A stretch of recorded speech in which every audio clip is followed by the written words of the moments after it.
Me consagro a tu servicio para la vida y para la muerte.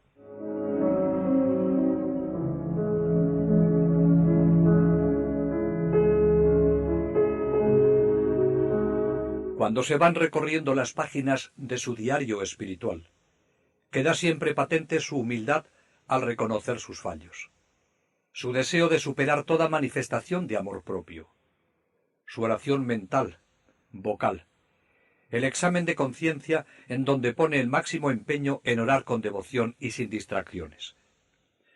Sus grandes amores, al corazón de Jesús, la Eucaristía, la Virgen, su ángel de la guarda, los santos, y su constante mortificación para en todo buscar y hacer la voluntad de Dios. Conocía bien el Evangelio y había aprendido las enseñanzas de Jesús. El que quiera venir conmigo, que se niegue a sí mismo, cargue con su cruz cada día y me siga. Este es el camino que quiere recorrer y el que nos invita a seguir. Una característica de su espiritualidad fue siempre su abandono en manos de la providencia. Y como efecto inmediato de este abandono, aparece su desprendimiento de lo humano, su capacidad de relativizar confiadamente cuanto ocurría a su alrededor, su desapego de todas las cosas. En febrero de 1900 hace sus ejercicios espirituales en el Seminario Mayor de Bérgamo y deja constancia escrita de las impresiones y reflexiones tenidas en aquellos días. Termina estas reflexiones con estas palabras: He aquí 4 palabras que compendian mis deberes, mis virtudes de seminarista: piedad, estudio, mortificación y carácter. Piedad angélica, estudio incansable, mortificación continua, en especial del amor propio y de los ojos. Carácter verdaderamente eclesiástico, que se muestre como quiere el tridentino, en los gestos, en la manera de vestir y en la conversación. El último día de ejercicios pone de manifiesto una vez más su ardiente devoción al corazón de Jesús, a cuyo amor quiere corresponder con una consagración total de todo su ser. Esta es la consagración que hace ese día y que dejó escrita. En los santos ejercicios espirituales de este año de gracia 1900, 19º de mi edad, en este último día del Sagrado Retiro, 27 de febrero, hallándome sacramentalmente unido al corazón sacratísimo de Jesús por medio de la Santa Comunión, delante de mi Santísima Madre, María Inmaculada, de su castísimo esposo y mi principal protector, San José, y de todos los demás santos, mis particulares abogados, de mi ángel de la guarda y finalmente de toda la corte celestial.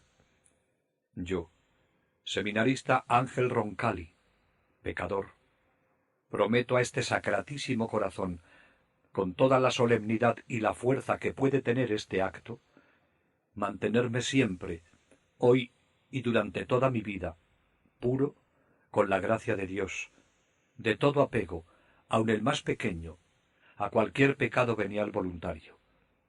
Y como por mi debilidad no puedo asegurar en el porvenir que, abandonado solo a mis fuerzas, mantendré esta promesa, la pongo en las manos del angélico joven San Luis Gonzaga, que tanto se señaló por su desapego a toda sombra de pecado, y tan inmaculado fue de mente y de corazón. Y eligiéndolo para este fin, como especial intercesor y patrono, le pido y conjuro que él, tan bueno y amable, se digne aceptarla, guardarla y ayudarme con su intercesión, a no faltar a la fidelidad que debo a ella.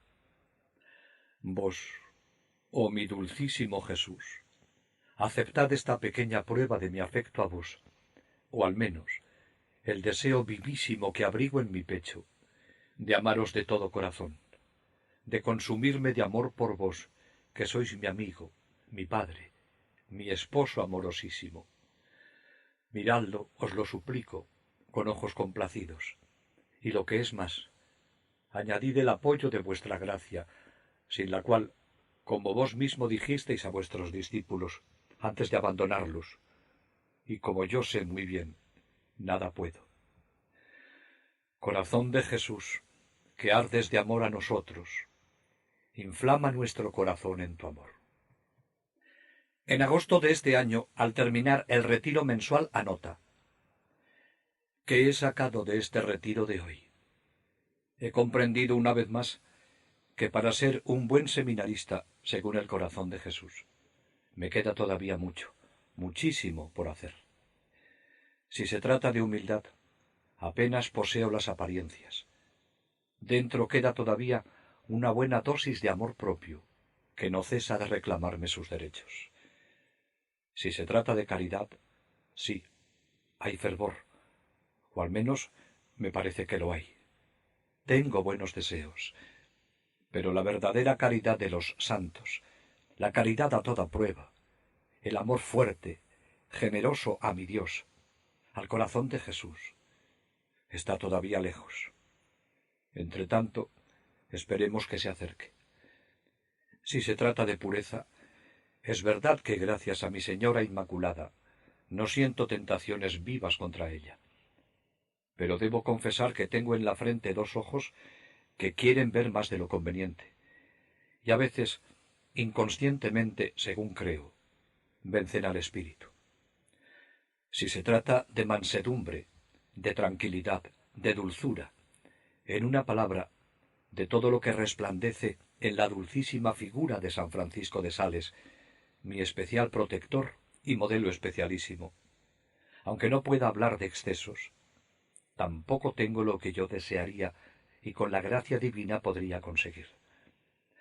Algunas veces me acaloro un poco demasiado al hablar. Otras no soy del todo amable con la familia, no del todo cortés en el trato, y otro sinfín de cosas. Y no hablo de las prácticas de piedad, algunas de las cuales, y en primer lugar el Santo Rosario, no van nada bien. Y ahora el retiro ha acabado. Vengamos al tú en cambio. Y renueva su consagración al corazón de Jesús, a quien quiere amar e imitar. Renuevo mi propósito de querer hacerme santo de verdad, y protesto una vez más delante de ti, oh corazón dulcísimo de mi Maestro Jesús, que quiero amarte como tú lo deseas, que quiero revestirme de tu espíritu. Y para que sus buenos deseos no se queden en palabras, propone: de momento, 4 son las resoluciones que propongo poner en práctica para dar algunos pasos adelante. En primer lugar, espíritu de unión con Jesús, recogimiento en su corazón desde el primer despertar por la mañana hasta cerrar los ojos por la noche, y si fuese posible, también durante el sueño nocturno. Debo además concentrar todos mis esfuerzos en el rezo del rosario. En segundo lugar, no olvidar nunca el estar siempre en todas mis acciones presente a mí mismo. En tercer lugar, la modestia más escrupulosa en las miradas, en las palabras, etc. Por último, tranquilidad, calma, jovialidad, buenas maneras. Jamás una palabra resentida con nadie, jamás acalorarse en la conversación, sencillez, cordialidad, y al mismo tiempo franqueza sin cobardía, cosas nada fáciles. Y añádase, no hablar nunca de personas, de compañeros míos íntimos, cuya poca feliz actuación haga resaltar más mi conducta. Oh Jesús, tú ves el vivo deseo que arde en mi corazón de amarte, de hacerme tu verdadero ministro. Concédeme la gracia de hacer verdaderamente algo bueno. Las breves notas que hemos recogido de su diario testifican el cuidado que ya este seminarista ponía en responder a cuanto el Señor le pedía. Más tarde, de presbítero, de obispo y de papa, mantuvo la misma dedicación por los métodos más usuales de la piedad y de la vida interior. Prácticas diarias, plan de vida, dirección espiritual, confesión frecuente, retiros y ejercicios espirituales. Con gran delicadeza quitaba y afinaba cuanto podía impedir su respuesta a Dios. Se caracterizó por su fidelidad, mantenida a lo largo de su vida, sobre todo a los retiros y ejercicios. Y no se observan grandes diferencias de fondo entre lo que pensaba y hacía como seminarista y lo que después practicaría como papa, como podremos comprobar a través de sus propios escritos. Lo que aparece claramente confirmado es que su perseverante vigilancia ascética le proporcionó excelentes resultados de virtud. En su Diario del Alma revela un itinerario de notable tensión ascética. En él, toda la tradición, la familiar, local y de la Iglesia, encontró siempre buena acogida. Todo le servía para vivir una ascesis serena. ¿Sería también un místico? En su diario hay una frase que da pie para ello. Cuando con gran pesar suyo tuvo que dejar su diócesis de Bérgamo para desempeñar en Roma el cargo de presidente de las obras misionales de Italia, hizo constar en su diario lo que le costó ese traslado, y anotó lo siguiente: aquí el Señor me regala con dulzuras inefables.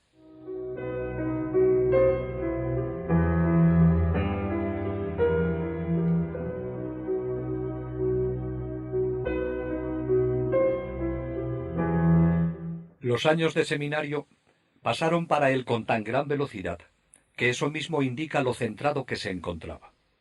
Después de los estudios del gimnasio, realizó los del liceo y a continuación la teología.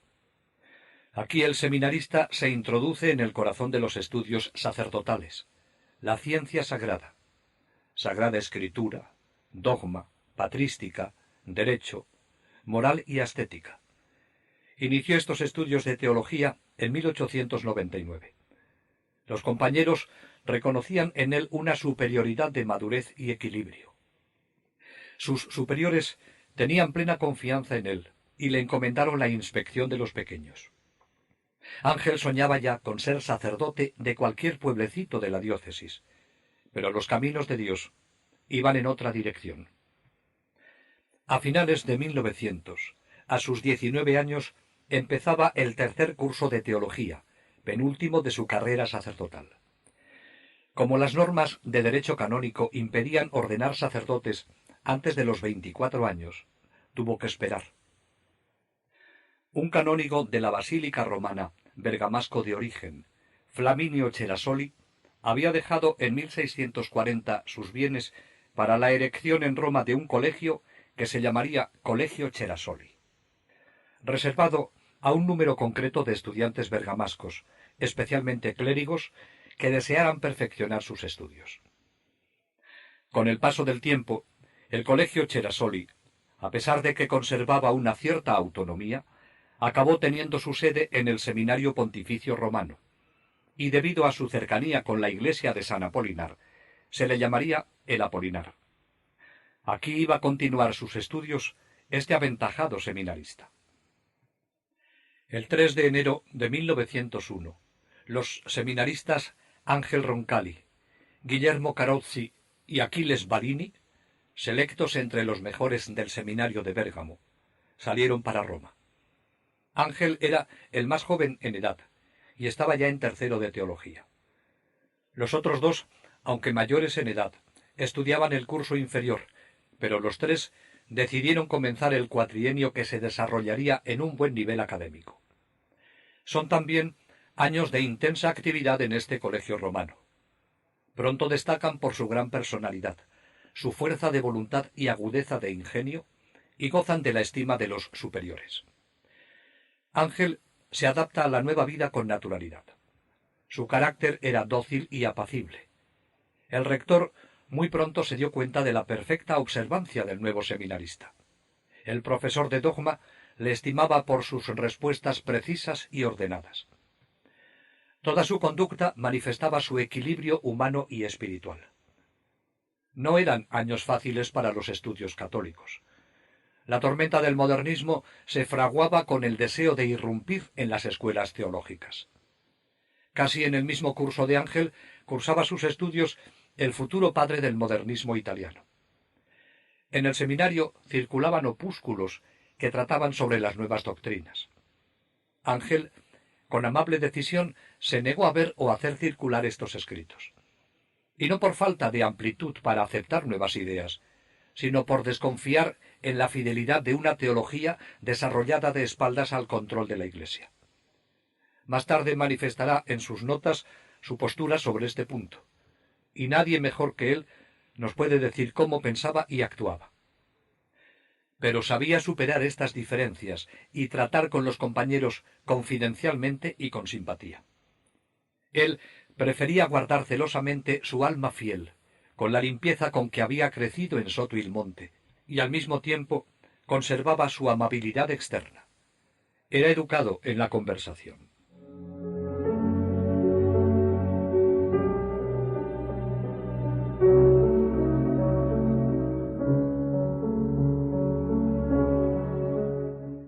En Roma sigue su trayectoria espiritual sin pausas y con fidelidad a sus compromisos. En el retiro espiritual de abril, el primero que hace en la ciudad eterna, anota: ¿Cómo me encuentro?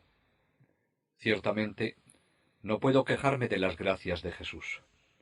Consolaciones inefables, momentos felices cuya influencia generalmente se difunde por todo lo demás.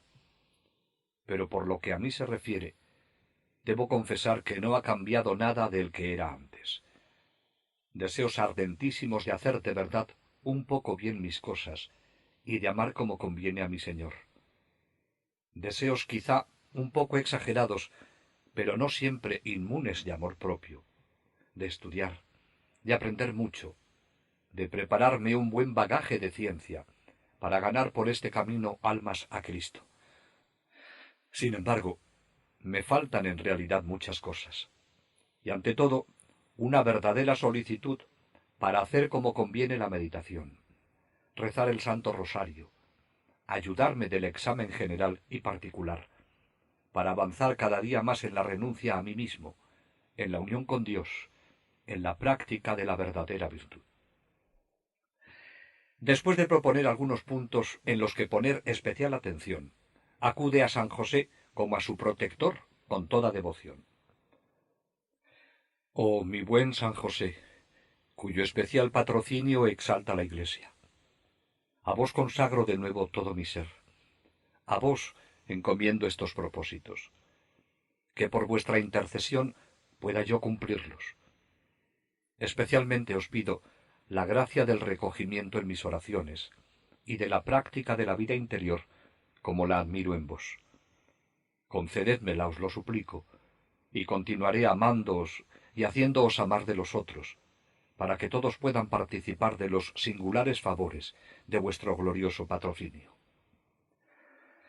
No había pasado un año en este colegio cuando le llamaron a filas a prestar el servicio militar en el 73 Regimiento de Infantería, con sede en Bérgamo. El servicio militar no fue tan absorbente como para impedirle seguir estudiando, en cuanto era posible en su actual situación. Además, como estaba muy cerca de Sotoilmonte, podía acercarse a su casa con cualquier permiso de 12 horas para gozar con su familia, a la que tanto quería, y del ambiente de su pueblo.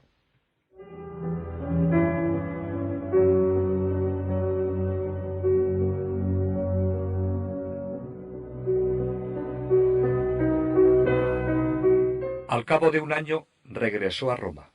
Se incorporó a sus estudios y los siguió con normalidad.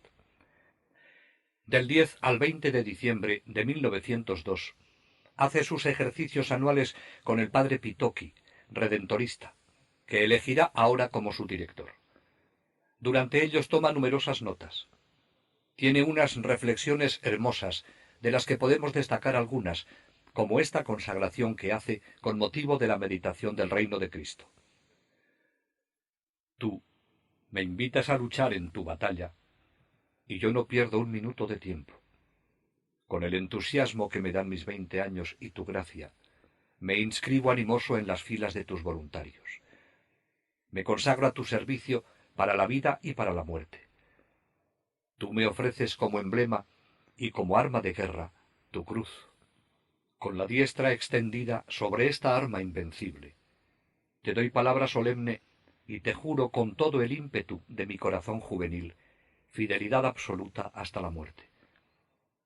Así, de siervo que tú me creaste, tomo tu divisa, me hago soldado, ciño tu espada, me llamo con orgullo caballero de Cristo. Dame corazón de soldado, ánimo de caballero. Oh Jesús, y estaré siempre contigo en las asperezas de la vida, en los sacrificios, en las pruebas, en las luchas. Contigo estaré en la victoria. Y puesto que todavía no ha sonado para mí la señal de la lucha, mientras estoy en las tiendas esperando mi hora, adiéstrame con tus ejemplos luminosos a adquirir soltura, a hacer las primeras pruebas con mis enemigos internos. Son tantos, oh Jesús, y tan implacables. Hay uno especialmente que vale por todos, feroz, astuto, lo tengo siempre encima, afecta querer la paz y se ríe de mí en ella, llega a pactar conmigo, me persigue incluso en mis buenas acciones. Señor Jesús, tú lo sabes, es el amor propio, el espíritu de soberbia, de presunción, de vanidad. Que me pueda deshacer de él de una vez, para siempre. O si esto es imposible, que al menos lo tenga sujeto, de modo que yo, más libre en mis movimientos, pueda incorporarme a los valientes que defienden en la brecha tu santa causa, y cantar contigo el himno de la salvación. Qué amor tan entrañable a Jesucristo se percibe en estas palabras, y cuánto realismo en su entrega. Su consagración es total y será ratificada una y otra vez a lo largo de su vida, y la vivirá con todas las consecuencias. En estos momentos sabe que, a pesar de sus ímpetus juveniles de trabajar en la gran empresa de difundir el reino de Cristo, debe dedicarse al estudio. Pero sabe cuál es la lucha a la que debe enfrentarse: el amor propio, el enemigo que se interpone en el seguimiento de Cristo en cualquiera de las etapas de la vida. Este seminarista ha sabido descubrirlo, y de una manera u otra aparecerá la guerra que le tiene declarada y su empeño por imitar a Cristo pobre y humilde. Al meditar sobre el llamamiento de los apóstoles, anota: ¡qué delicia pensar en lo que hizo Jesús para fundar la Iglesia! En lugar de llamar en las academias, en las sinagogas, en las cátedras, a los doctos, los sabios, puso sus ojos amorosos en 12 pobres pescadores rudos, ignorantes. Los admitió a su escuela, los hizo partícipes de sus confidencias más íntimas, objeto de sus delicadezas más amorosas. Les confió la gran misión de cambiar a la humanidad. A continuación, hace la aplicación a su propia vida. Sus palabras respiran agradecimiento y un vivo deseo de amar al Señor como los apóstoles. En el suceder del tiempo, Jesús se ha dignado llamarme también a mí para dilatar su reino, para participar de alguna manera en la obra de los apóstoles. Me sacó del campo desde pequeño, con afecto de madre amorosa me proveyó de todo lo necesario. No tenía pan y me lo procuró. No tenía con qué vestirme y me vistió. No tenía libros con qué estudiar, y también él se ocupó de ellos. A veces me olvidaba de él, y él me llamó de nuevo con dulzura. Me enfriaba en su afecto, y él me dio el calor de su seno, de la llama que arde perennemente en su corazón. Los enemigos de él y de la Iglesia me rodearon, me tendieron asechanzas, me arrastraron en medio del mundo, y él me preservó de todo mal. No permitió que el mar me tragase, para que elevase mi espíritu a más fuertes sentimientos de fe, de caridad. Me condujo a su tierra bendita, a la sombra de su vicario, junto a la fuente de la verdad católica, junto a la tumba de sus apóstoles, donde la tierra conserva aún la púrpura de la sangre de sus mártires, y el aire está embalsamado con el perfume de la santidad de sus confesores. Y no se concede un instante de reposo, ni de día ni de noche, más de lo que es capaz de hacer una madre con su hijo. Y después de todo, en recompensa de tantos cuidados. Solo sabe preguntarme con ansiedad: Hijo mío, ¿me amas tú? Señor, Señor, ¿qué puedo responderos? Ved mis lágrimas, escuchad cómo me palpita el corazón, cómo me tiemblan los labios, cómo la pluma se me escapa de las manos. ¿Qué puedo decir? Señor, tú sabes que te amo. Que yo os pueda amar con el amor de Pedro, con el entusiasmo de Pablo y de vuestros mártires. Que a la caridad se añada la humildad, el sentir bajamente de mí mismo, el desprecio de las cosas del mundo, y luego haced de mí lo que queráis, un apóstol, un mártir, oh Señor. Esta era su oración, estos sus sentimientos en estos ejercicios. Al final escribe: los ejercicios espirituales han acabado. Recojamos las velas. También esta vez la gracia ha sobreabundado verdaderamente. Quizá nunca como hoy me he sentido verdadera y firmemente convencido de la necesidad absoluta de darme, y del todo, y para siempre, a mi Señor, que quiere servirse de mi pobre persona para hacer el bien a su Iglesia, para llevar almas a su corazón amoroso. Destaca como gracia especial el haber encontrado el padre espiritual que necesitaba, el padre Pitoki. De lo que siempre dice estar persuadido es de que debo ser santo, cueste lo que cueste. Está dispuesto a sacrificarlo todo, incluso los estudios, para hacer la voluntad de Dios, y todo quiere regularlo por este principio. El camino a seguir, que siempre destaca en sus notas, es la humildad. Como dice, tiene declarada la guerra al amor propio, fidelidad a los ejercicios espirituales, cumplir el reglamento. Como elemento principal de su progreso espiritual, destaca la devoción al Santísimo Sacramento. Esta devoción deberá ser siempre el elemento más eficaz de mi progreso espiritual.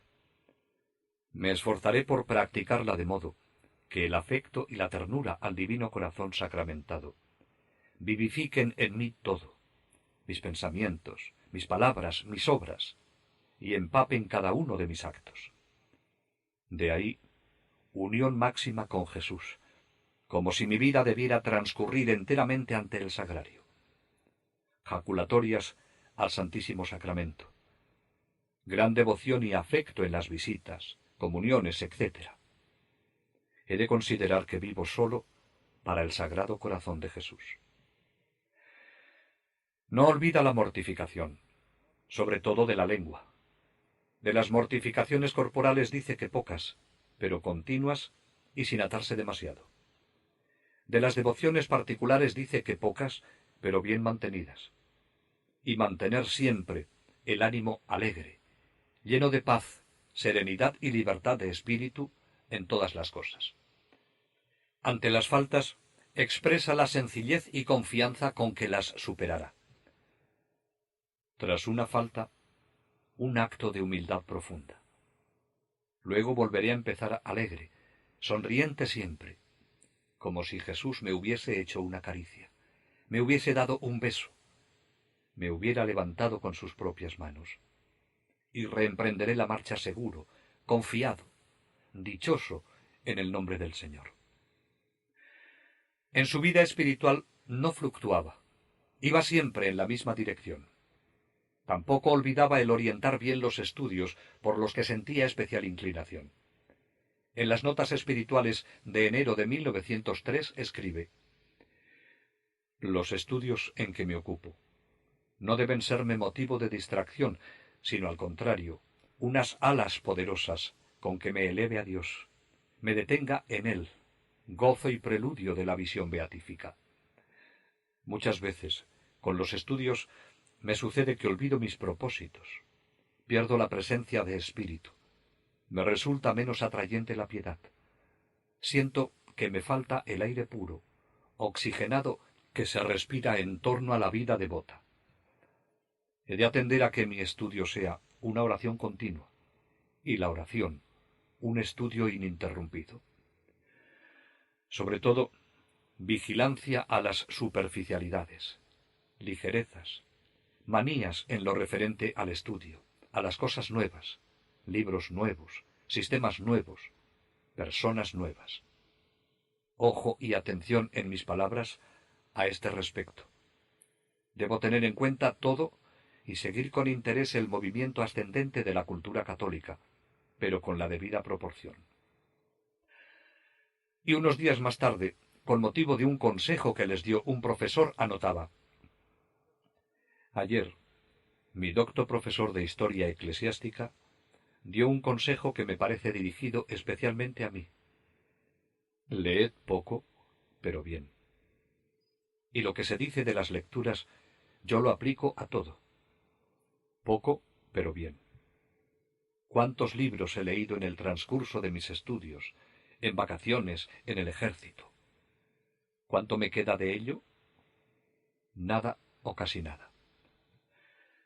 Siento la manía de querer saberlo todo, conocer todos los autores de valor, ponerme al corriente de todo el movimiento científico en sus multiformes expansiones, y en realidad leo aquí, devoro otro escrito allá y saco poquísimo fruto.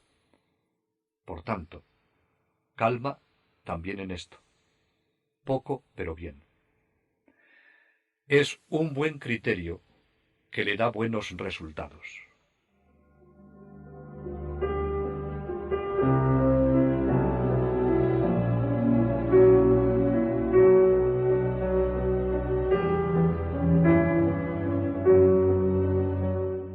Una de las asignaturas importantes, por tradición, que se impartía en el Apolinar era el derecho canónico.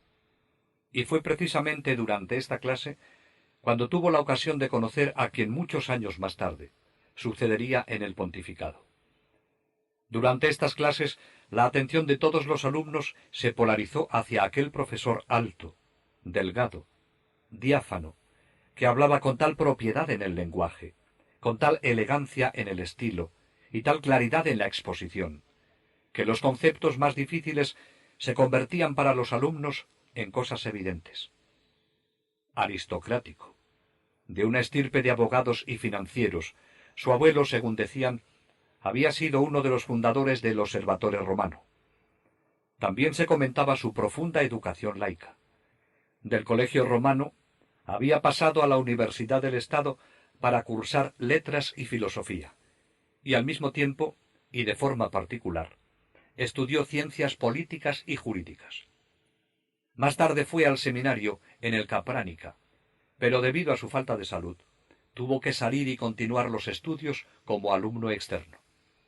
Era gentil e indulgente. Este joven y destacado profesor era Eugenio Pacelli, el futuro Pío XII. A Ángel Roncalli le impresionó su gran personalidad.